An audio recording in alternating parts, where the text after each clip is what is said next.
What if I told you that your greatest wound, the one you hide from the world and from yourself, is not your biggest problem, but rather your greatest treasure? And what if your anxiety, your depression, the feeling of stagnation, were not flaws to be medicated and eliminated, but rather the raw material, the crude lead, that contains the purest gold of your soul? The ancient alchemists were ridiculed for centuries, seen as charlatans in search of material gold. But that was the greatest smokescreen in history. The Swiss psychologist Carl Jung, upon deciphering their symbolic texts, discovered the astonishing truth. They were not writing about metals. They were writing about us. They created a precise map, an instruction manual for the human psyche, revealing how to transform suffering into consciousness, chaos into purpose. They discovered the formula to deliberately induce the most profound psychological transformation a human being can experience, the process Jung called individuation. This knowledge was considered so powerful, so dangerous to the status quo, that it had to be veiled in metaphors about dragons, kings, queens, and the philosopher's stone. Today, the veil will be torn. What you are about to see is not a video. It is a mirror, and what it will reflect may be uncomfortable, but it will be the truth. The journey we will take together through the 10 stages of the soul's transmutation will require courage. Many will click away, as it is easier to remain in the familiar lead than to endure the fire of transformation. If you decide to stay, know that it is an active commitment to yourself. Therefore, do it consciously. Subscribe to the channel not to follow me, but to signal to your own being that you are ready to begin the great work. Activate the bell so you don't miss any step of this process. And leave your like as the first act of imprinting your will, of saying yes to the journey. Now, comment the word prima materia below as a seal, a symbolic contract that you are willing to look at your own lead. Once that's done, take a deep breath. The laboratory of your soul is about to be opened. Carl Jung found himself at a profound impasse in the early 20th century. Although he was a brilliant disciple of Freud, he felt a growing emptiness in the psychoanalytic theories of his time. The almost exclusive emphasis on childhood sexuality and repression as the source of all neurosis seemed reductive to him, an explanation that trimmed the branches of the human tree but ignored the depth of its roots. He saw in his patients and in himself a yearning that went beyond the simple satisfaction of instincts, a longing for meaning, for wholeness, a spiritual hunger that secular psychology could not name, much less satisfy. It was in the midst of his own painful midlife crisis, a period he himself would describe as a dark night of the soul after his break with Freud, that Jung began a courageous dive into his own unconscious. He conversed with figures from his dreams, painted his visions in mandalas, and allowed the deepest psychic material to emerge without censorship. What he discovered was a universe of symbols, images, and narratives that were strangely universal, echoing myths and religions from all over the world.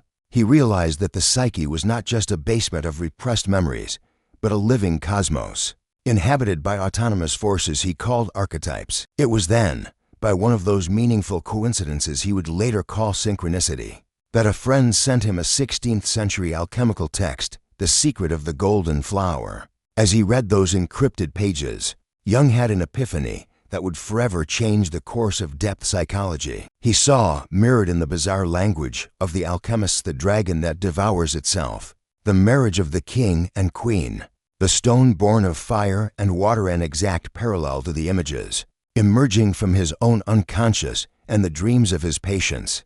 He understood that the alchemists, under the guise of chemistry, were actually projecting the drama of psychological transformation onto the material they worked with. They were not trying to transform metals, but themselves. The art, as they called it, was a method for achieving individuation, the process of becoming a whole, unified, and conscious individual. Alchemy was the missing link between ancient Gnosticism and modern psychology, the proof that the soul's journey toward wholeness was an archetypal impulse, a fundamental need of human nature that had been forgotten by the rationalist world. For Jung, rediscovering alchemy was finding a map for the territory he had been exploring alone in the dark, giving him a language and a structure to understand the dangerous but necessary journey of integrating the conscious with the unconscious. It was the key to understanding not only neurosis, but the very purpose of human life. The first precept of alchemy, and perhaps the most shocking to the modern mind, is that the great work does not begin with light, purity, or virtue. It begins with the opposite, with chaos, with refuse, with the most despised matter. The prima materia, or raw material, is described in ancient texts with the most vivid paradoxes. It is the poison that contains the cure, the darkness that generates the light, the dragon that guards the treasure. Jung identified this mysterious substance without hesitation. It is the raw, undifferentiated content of our personal and collective unconscious, and more specifically, it is our shadow. The shadow is the archetype of everything we repress, deny, and reject in ourselves to build a socially acceptable persona. It is our character flaws, our most primitive impulses, our inappropriate emotions, anger, envy, greed, our weaknesses, and our unlived talents. From childhood, we are conditioned to dissociate from these aspects, to hide them in a dark basement of the psyche. The problem, as Jung pointed out, is that what is repressed does not disappear. On the contrary, it becomes autonomous and dangerous. The shadow, when unrecognized, is not lived, but lives through us. It manifests in slips of the tongue, in uncontrolled emotional outbursts, in self-sabotage, and most commonly, in projection. Projection is the unconscious mechanism by which we attribute to other people, groups, or nations the dark qualities we cannot see in ourselves. Fanaticism, prejudice, hatred of the enemy, all of this is, in large part, the sound of our own unintegrated shadow screaming to be recognized. The first step of the psychic alchemist is, therefore, an act of immense moral courage, to withdraw the projections and face one's own lead. It is the process of looking in the mirror and asking, that which irritates and offends me so much in the other, where and in what way does it live within me? This confrontation is what the alchemists called descensus ad inferos, the descent into the underworld. It is a painful process that dissolves the inflated ego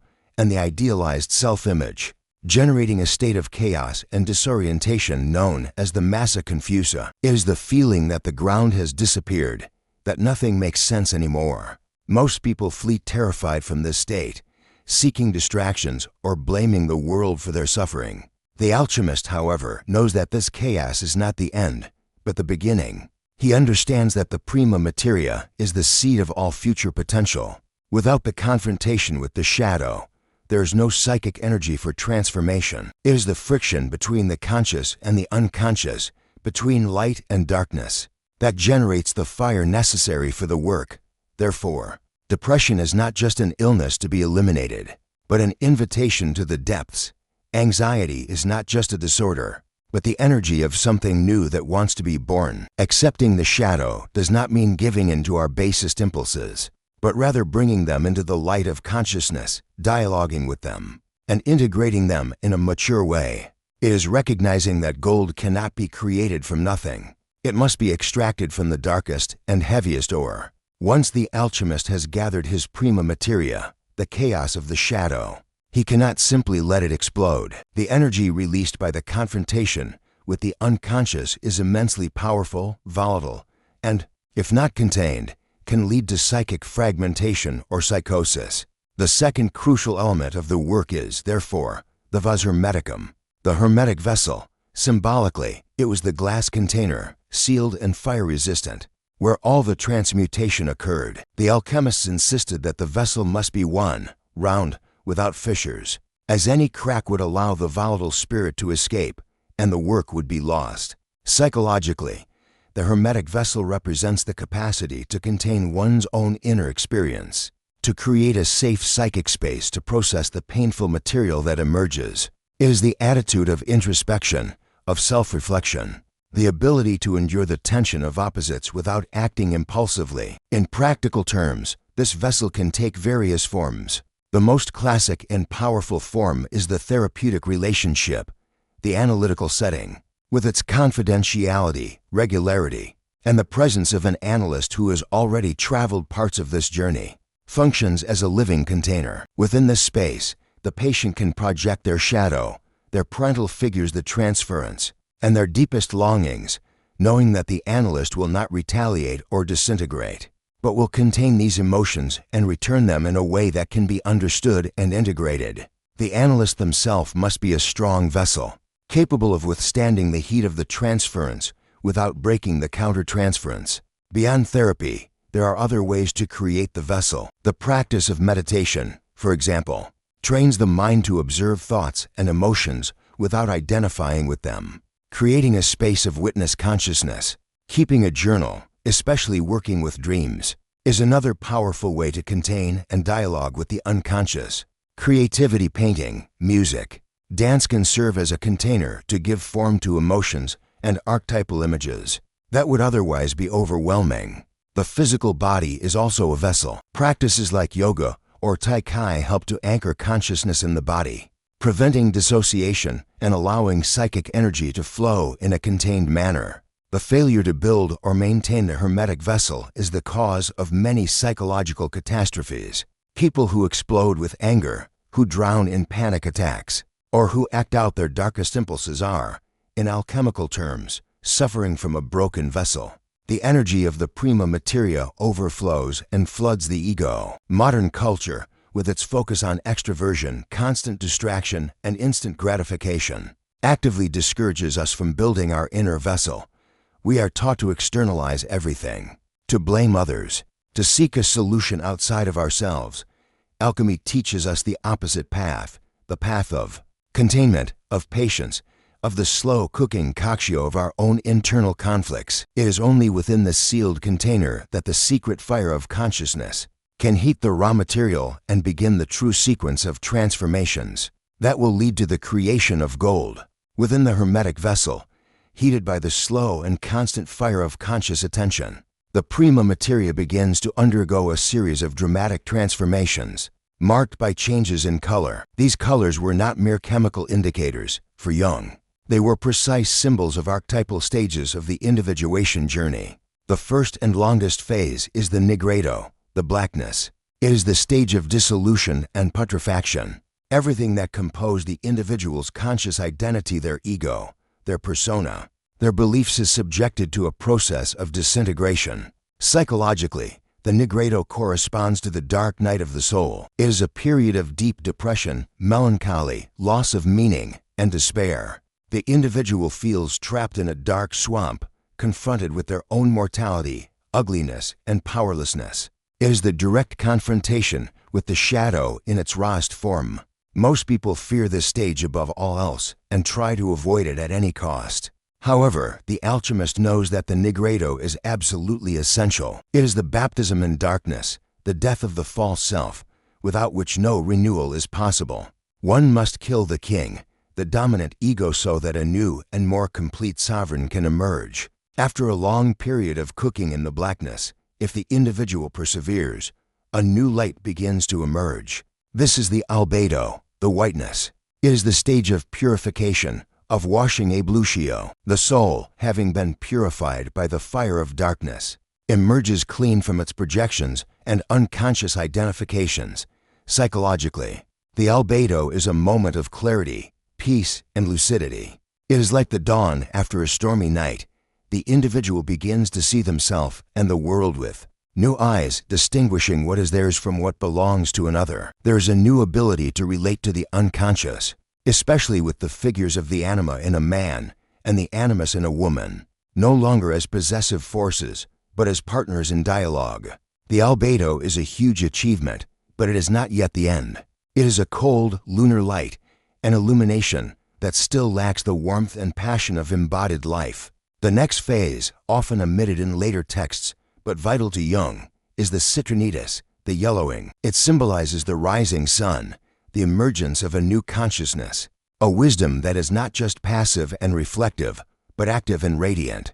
It is the moment when intuition joins with intellect, generating deep insight. The individual not only sees the truth albedo, but becomes the truth. There is a new sense of personal authority and purpose. Finally, the work culminates in the rubedo, the reddening.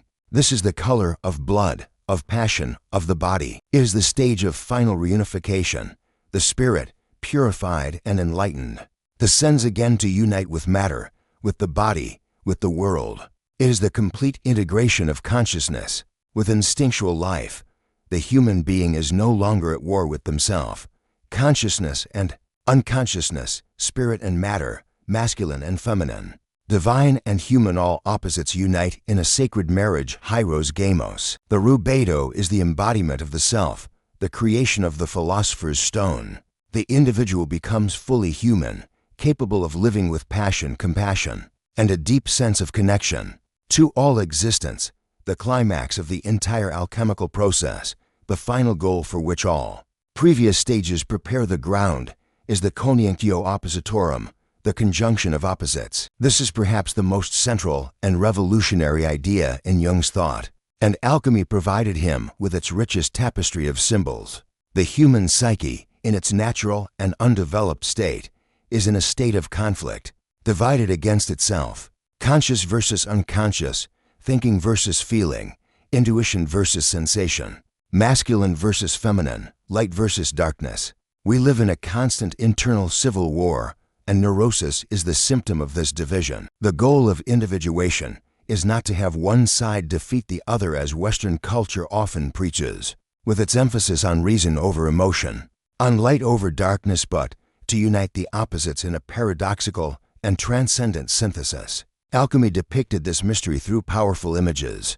The most famous is that of the marriage of the king and queen, or the sun-soul, and the moon-luna. The sun represents the masculine principle, consciousness, logic, action, the light of day. The moon represents the feminine principle, the unconscious emotion, receptivity.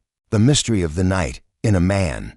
This inner feminine principle is personified by the archetype of the anima. In a woman, the inner masculine principle is the animus, initially. These internal figures are unconscious and projected onto external partners, leading to relationships of dependency, idealization, and conflict. The alchemical work involves withdrawing these projections and developing a conscious relationship with one's own inner counterpart. The man must learn to honor his anima, to connect with his feelings, his intuition, and his capacity for relatedness. The woman must integrate her animus, developing her focused thought, her courage, and her ability to act in the world. This process of integration is the chemical wedding. In many texts, the king and queen are shown uniting in a bath or on a deathbed, only to be reborn as a single androgynous entity, the rebus, the double thing. This symbolizes that the union of opposites requires the death of the ego's one-sided attitudes. The ego must renounce its desire for total control and open itself to the influence of the unconscious. The result of this union is the birth of the philosophical child, which is a symbol of the philosopher's stone or the self. The self is the totality of the psyche, the regulating center that transcends and unites the ego and the unconscious. When the self emerges, the individual is no longer governed by the one-sided ego, but by a deeper, wiser center. They are able to live with the tension of opposites, to be at once strong and vulnerable, rational and emotional, spiritual and earthly. They find what Jung called the transcendent function, the psyche's ability to create a third point, a new symbol or attitude that resolves the conflict between two opposing positions, not through compromise, but through an elevation to a new level of consciousness. The coniunctio is, therefore, the healing of the primordial split. It is the rediscovery of original wholeness, not in a state of unconscious fusion as in the paradise of infancy, but at a level of elevated consciousness. It is the realization that the goal of life is not to choose between black and white, but to be able to hold both colors in a loving embrace, creating a richer, more complete, and infinitely more meaningful psychic reality. In the complex pantheon of alchemical substances and symbols, no figure is as central, as paradoxical, and as omnipresent as Mercury Mercurius. To the uninitiated, Mercury was simply the liquid metal, quicksilver, but to the adepts, he was the soul of the entire work, the spirit that animated matter from beginning to end. Jung dedicated years to the study of this figure, and saw in it the most complete symbol of the unconscious and the archetype of the self. Mercury is, above all, a figure of duality and paradox. He is described as being at once material and spiritual, good and evil, poison and cure, the god of revelation and the master of deception, the trickster. He is the spiritus metallicus, the spirit that sleeps in matter, the prima materia, and needs to be awakened and liberated. At the beginning of the work, he is the venomous dragon, the serpent that must be conquered. In the end, he is the lapis philosophorum, the stone that cures all illnesses. This paradoxical nature made Mercury the perfect symbol for the totality of the psyche, which also encompasses the most extreme opposites, the highest and the lowest, the divine and the bestial. Psychologically, Mercury represents the driving force of individuation. He is the psychopomp, the guide of souls, who leads us through the dangerous stages of transformation. At first, he appears in our dreams and symptoms as a disruptive force, a trickster who messes up the orderly plans of our ego. He confronts us with the irrational, the unexpected, and the ambiguous, forcing us to abandon our certainties and open ourselves to the mystery of the unconscious. He is the very fluid and elusive nature of the unconscious, which cannot be fixed or controlled by the ego's logic. As the work progresses, Mercury's nature transforms. From a chaotic and disturbing spirit, he becomes a wise guide and a revealer of secrets. He is the transcendent function in action, the psyche's power to unite opposites. He is the mediator between the conscious and the unconscious, the messenger of the gods who brings insights from the depths to the surface. He is the divine water aqua permanens that dissolves the old and coagulates the new. He is the secret fire that cooks and transforms. In his final form, as the lapis, Mercury symbolizes the realized self, the unified personality that lives in harmony with the laws of its own inner nature. The self, like Mercury, is paradoxical. It is not good in the conventional moral sense. It is beyond good and evil. It integrates light and darkness, wholeness, not perfection. To live from the self means to be guided by this inner compass, even if its directions contradict social conventions or the ego's demands. This is why the journey of individuation can be so lonely and misunderstood. Mercury, therefore, is not just a stage or a component. He is the entire process. He is the original matter, the agent of transformation, and the final product. To understand Mercury is to understand the secret of alchemy and the psyche, that the force that wounds us is the same that heals us, that the guide to paradise is found in the heart of hell, and that the divine is not an external entity to be worshipped, but a paradoxical and living reality to be discovered at the center of our own being. The ultimate goal and crowning achievement of the great work of alchemy is the creation of the lapis philosophorum, the philosopher's stone. In popular mythology, the stone is known for two miraculous properties: the ability to transmute base metals into pure gold transmutation and to grant long life or immortality through the elixir of life healing. Jung, however, saw in these properties metaphors for a psychological state of extraordinary importance, the realization of the self.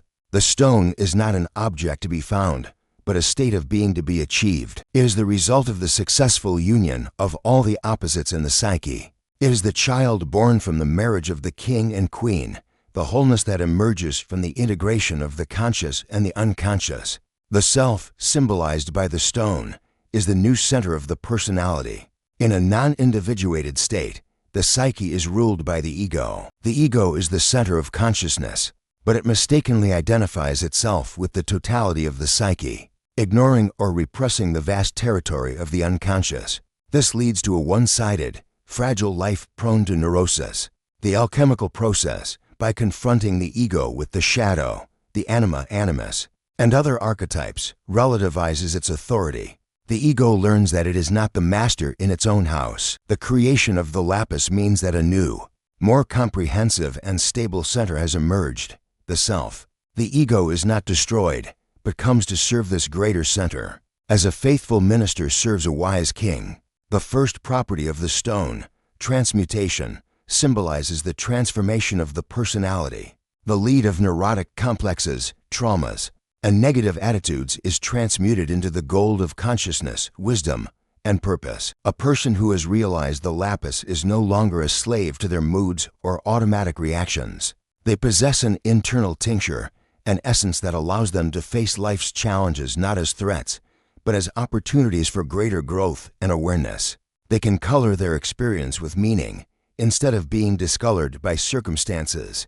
The second property, healing or immortality, should not be understood literally. The elixir of life symbolizes the connection to the transpersonal and timeless dimension of the psyche. By realizing the self, The individual transcends the narrow limits of their personal identity and connects with the collective unconscious, the reservoir of wisdom and experience of all humanity. They find a meaning that goes beyond their biographical existence and feel part of something eternal. This connection with the eternal is what confers symbolic immortality. Life is no longer seen as a straight line from birth to death, but as participation in a cosmic cycle of death and rebirth. Existential anxiety decreases dramatically as the personality's center of gravity has shifted from the mortal ego to the eternal self. Achieving the lapis does not mean becoming perfect or free from suffering. Individuated people still feel pain, anger, and sadness. The difference is that they no longer identify with these states. They possess an inner center of peace and stability that remains intact. Even in the midst of life's storms, they become, in the words of the alchemist, like a salamander that can live in the fire without being burned. The philosopher's stone is, therefore, the symbol of psychological resilience, spiritual maturity, and inner freedom. It is the proof that, through conscious and courageous work with the depths of our own nature, it is possible to transform the suffering of the human condition into the gold of a full and meaningful life. Jung realized that the dynamics described in alchemical laboratories were a perfect mirror of what happened in the analysis room. The alchemist in his laboratory, struggling with recalcitrant substances, projecting his hopes and fears onto them, and being transformed himself by the process, was the exact image of the psychotherapist and the patient engaged in the work of individuation. This insight gave rise to one of his most important works, The Psychology of the Transference, where he uses images from an alchemical text, the Rosarium Philosophorum, to illuminate the complex therapeutic relationship. The relationship between the analyst and the analysand is the living hermetic vessel, where transformation can occur. At the beginning of the process, the patient, completely unconsciously, projects onto the analyst the most significant and unresolved contents of their past, and they're unconscious. They may see the analyst as a savior father, a critical mother, an idealized lover, or a stern judge. This phenomenon is the transference. For the alchemists, this corresponds to the projection of the spiritus mercurialis onto matter. The patient projects their soul, their potential for healing and wholeness, onto the figure of the therapist, hoping that they will save them. The analyst, in turn, must be aware of their own unconscious reactions to these projections, a phenomenon known as countertransference. If the analyst has not done their own alchemical work, if they do not know their own shadow well, they can be captured by the patient's projection, leading to anti-therapeutic situations of power, exploitation, or neurotic collusion. They would be like an alchemist who identifies with the material and is poisoned by it. The analyst's job is to contain these projections without acting on them, functioning as a mirror that allows the patient to see what they are projecting. They do not accept the role of savior, but help the patient understand that the qualities they see in the therapist are, in fact, their own undeveloped potentialities. This is a long and difficult process, the slow cooking of the relationship. The images from the Rosarium Philosophorum vividly illustrate the stages of this transferential dance. The king, the patient's consciousness, and the queen, their unconscious, projected onto the analyst, first meet, then undress, revealing their true natures, enter a bath, the dissolution of their old attitudes, die and decompose, the nigredo phase of therapy, often marked by resistance and despair, and finally re-emerge as a unified entity. This symbolizes the moment when the patient withdraws the projection and integrates the qualities they previously saw only in the analyst. They no longer need the therapist as a hook for their soul. They have found their own center. The king and queen have been united within them. Crucially, Jung emphasized that the therapist is not an impassive observer, but is as involved in the transformation as the patient. The alchemist was often warned that he himself would be transformed by the poisonous vapor released from the matter. Likewise, the analyst is inevitably affected by the patient's unconscious. The therapeutic encounter is a true coniunctio, a mixing of two psyches, and both participants emerge transformed. This is why personal analysis and ongoing supervision are essential. For any therapist, they must be an alchemist who knows their own laboratory before guiding others in theirs. Therapy, seen through this lens, ceases to be a medical procedure and becomes a sacred art, a work of love and consciousness that mirrors the greatest of all dramas, the human soul's search for its own wholeness. Although the language of alchemy is esoteric and its processes seem distant from modern life, its fundamental principles are eminently practical and can be applied to transmute everyday challenges into opportunities for growth. Daily life is, in fact, the greatest of all alchemical laboratories. The first step is to change perception. Instead of seeing difficulties, conflicts, and painful emotions as problems to be eliminated, start seeing them as prima materia.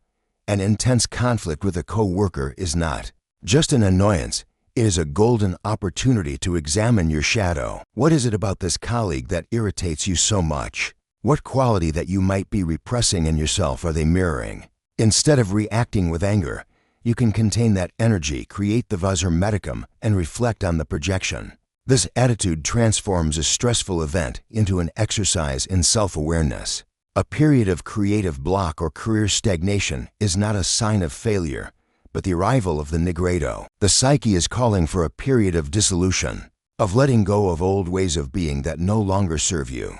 Instead of desperately struggling to produce, the alchemical approach would be to accept the emptiness, descend into it, and listen to what it has to say. Often, it is in the silence of the nigredo that the seeds of a much deeper and more authentic creativity are planted. The practice of paying attention to dreams is another direct application. Dreams are the voice of Mercury, the messenger of the unconscious.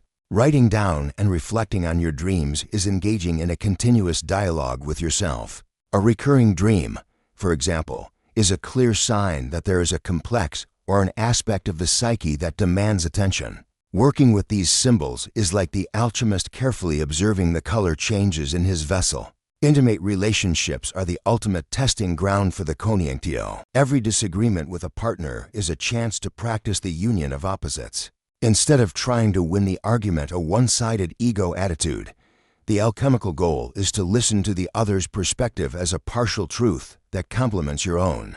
It is an invitation to find the transcendent function, a third way, a creative solution that honors both positions and elevates the relationship to a new level. This requires the death of pride and the willingness to be transformed by the other. Even the most mundane tasks can be seen alchemically. Washing the dishes or tidying the house can be the albedo phase, an act of purifying and ordering the external space as a reflection of the search for internal clarity. A project that requires passion and total effort to be completed and brought into the world is your personal rubedo. The key principle is awareness. Alchemy is the art of doing consciously what nature does unconsciously. By applying a symbolic and reflective attitude to life's events, you cease to be a victim of circumstances and become a co-creator of your own individuation process. Every moment becomes part of the great work. The lead of routine, conflict, and pain does not disappear, but you now possess the secret to extracting the gold hidden within it, transforming your entire life into a journey of profound meaning. One of the biggest misconceptions about the alchemical journey is the idea that the creation of the philosopher's stone represents an endpoint, a state of permanent and blissful enlightenment. The alchemists themselves knew this was not true. The lapis is not a destination, but a tool. The gold is not to be hoarded, but to be used. The completion of the first great work is, in fact, the beginning of a new phase, where the work expands from the inner laboratory to the outer world. Individuation does not lead to isolation or spiritual superiority. On the contrary, a truly individuated person is more deeply connected to humanity and to life in all its forms. The process of integrating one's own shadow generates profound humility and compassion for others, as one recognizes the same darkness and potential in every human being. Healing the internal split between masculine and feminine allows for more authentic and balanced relationships. The connection with the transpersonal self dissolves the barriers of the ego and creates a sense of unity with the whole. The alchemist who has found his stone now has the task of using it. As a universal solvent, they become an agent of transformation in their environment. This does not mean preaching or trying to convert others, but simply living their wholeness authentically. The presence of an individuated person has a subtle but powerful effect on their family, their work, and their community. They are like the alchemical tincture, a small amount of which can color a large amount of matter. They do not offer easy answers, but their ability to hold paradoxes, to listen without judgment, and to remain centered in the midst of chaos creates a vessel for others, helping them to find their own path. Life continues to present challenges, pain, and the inevitability of death. The difference is that the individual now possesses the lapis, the inner compass of the self, which allows them to navigate these storms with a sense of purpose and equanimity. They have learned the art of continuously dying and being reborn, of letting go of old identities and embracing new phases of life with courage. The process of individuation is a spiral, not a straight line. Each cycle of the work leads to a deeper integration and a broader consciousness. The work is never finished. The alchemist is an eternal student of the soul. Finally, the journey that began with an intense focus on the personal self culminates in the realization that the self is inseparable from the world.